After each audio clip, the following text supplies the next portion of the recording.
I will say this about the new kind of vampires that are out right now. Joss was very specific about Buffy.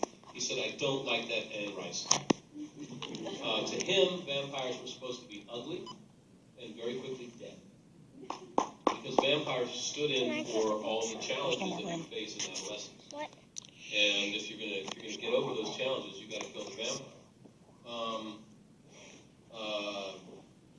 That's why I ran from Joss. I thought he would fire me if he had to look at me too much, because he got talked into one pretty boy vampire. That was Angel, and he got talked into that by David Greenwald, and Angel took off like a shot, And he was just like, "Okay, one. You get one. That's all you get." And then I came along, and I was not supposed to be reacted to the way you guys did.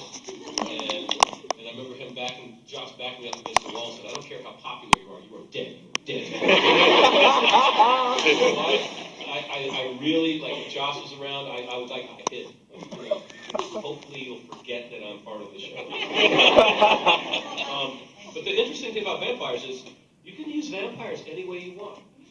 Unlike other tropes of horror, like, say, the werewolf, the wolfman. He's always got to be a nice guy before he changes into a wolf, who's cursed to do horrible things and he feels really guilty for. So every time he's a really great guy becoming a wolf. The invisible man has to be a jerk, because if a nice guy becomes invisible, it's very boring. What's he going to do? Clean up for everybody? So it only really works if you're worried about what he's going to do with that invisibility.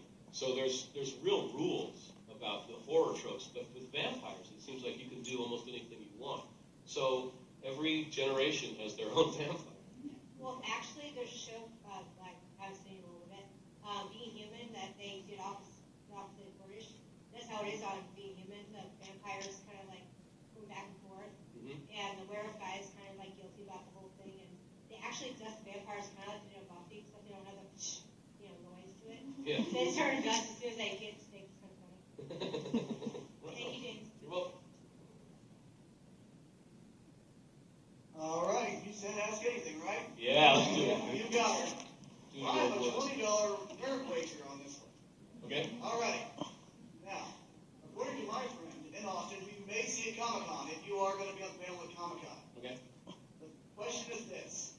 According to the bloodlines of the vampire line that you came from, as Spike, between you and David Boreanaz, there were a few winks and smiles on both Angel and Buffy, in particular when they were discussed the gang and dominance. And the argument is that there was, in fact, no full-on Anne Rice action going on between you and Angel's character whatsoever.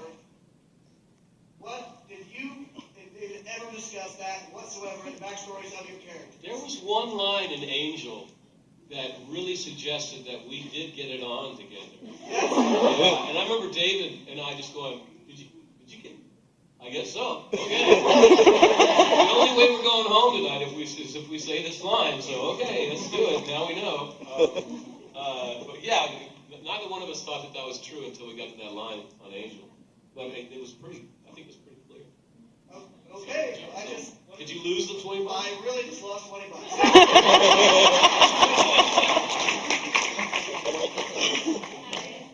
Hello? First, I want to say I agree with you with your opinion on Lady Macbeth. I just read it, and I totally agree with you. It's so important.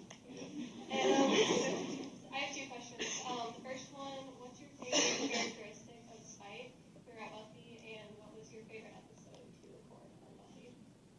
My favorite thing about Spike was that he didn't feel guilty for what he was doing. I always felt sorry for David Boreanaz because he had to feel bad about everything. And that's a very hard thing to play. Oh, I should have done that. Yeah. My favorite episode was